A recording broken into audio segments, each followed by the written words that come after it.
Cooking your way through life. Yo, every slip's a step. Hey guys, welcome back to another episode of Cooking Way Through Life with me, Chef Drake.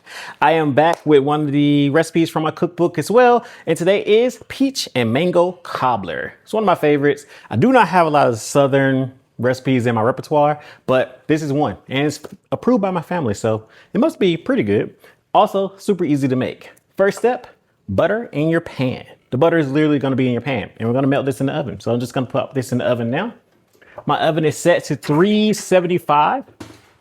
Once that butter melts down, we're gonna pour in the batter, and then we pour in the fruit and everything else, and we're good to go. So this part needs to be cooked down. So I'm gonna cook this down first and then do the batter second, even though the batter goes in first. You understand once we get to it. So let's get to it. Hey, so let's add in our sugar. Just a tiny, tiny little bit of sugar today. No, this is a southern cobbler. So the sugar is going to be abundant, but we're going to break through it, so do not worry. What you can see though is I'm using fresh peaches, but I'm using frozen mangoes. So I recommend using frozen both if you live somewhere that you don't have really delicious fresh peaches and mangoes. But if you have fresh mangoes and peaches, use them as long as they taste like mangoes and peaches. Remember, frozen fruit is picked at the peak of ripeness, so you get the fresh flavor, or the best flavor, I should say. Next, we're going to add in some lemon zest. And then you already know, if I'm zesting, I'm juicing. So I zest first, juice second. So here comes the lemon juice. We do this because we added that sugar in, and we want to break through that sweetness. We want to make sure that the cobbler is sweet. This is a dessert, but we don't want this to be a one note. You ever tasted a dessert that only tastes like one thing? And a lot of times that's because there's no balance there. So this acid will break through that sugar so that we're not just tasting the sweetness of this cobbler, and it's going to bring the freshness of the peaches and the mangoes to the forefront. So the fruit itself is still the star of the dish, but it has that amazing sweetness to it because it's a cobbler. Next, we're going to add in my specialty, a little alcohol. So I'm using a little black label today. You can add in whiskey, bourbon, whatever spirit of your choice. I've done this with tequila. I've done this with vodka. You actually don't have to add in anything, but it does kick it up a little bit. And what I just added in now was cinnamon and nutmeg.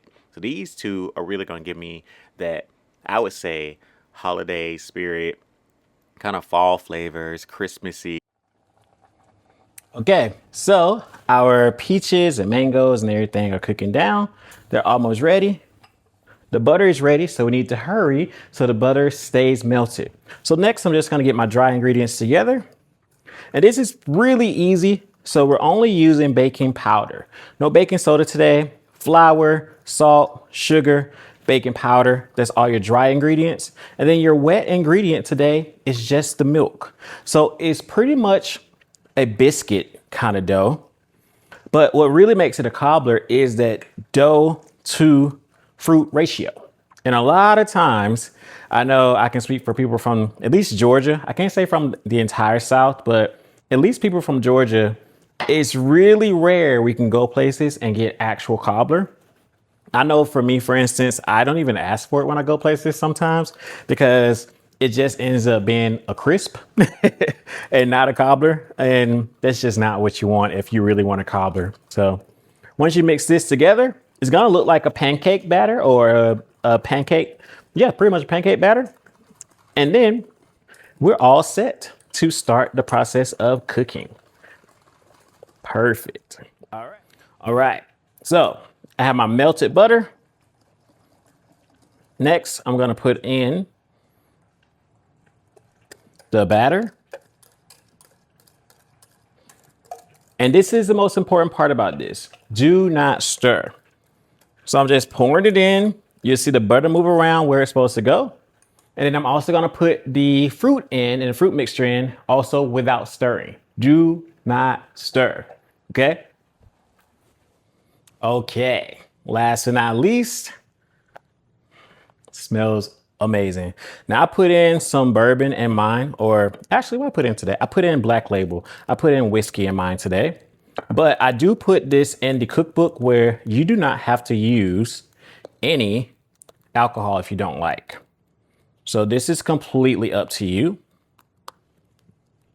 I'm going to fill this almost up all the way. Perfect size. And then this is gonna go into the oven and it's gonna give me the most amazing, like just cobbler that you ever had. Be right back.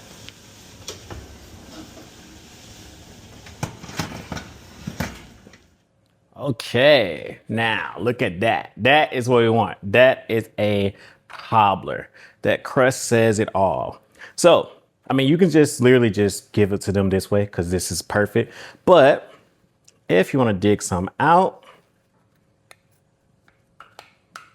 we show the best of both worlds.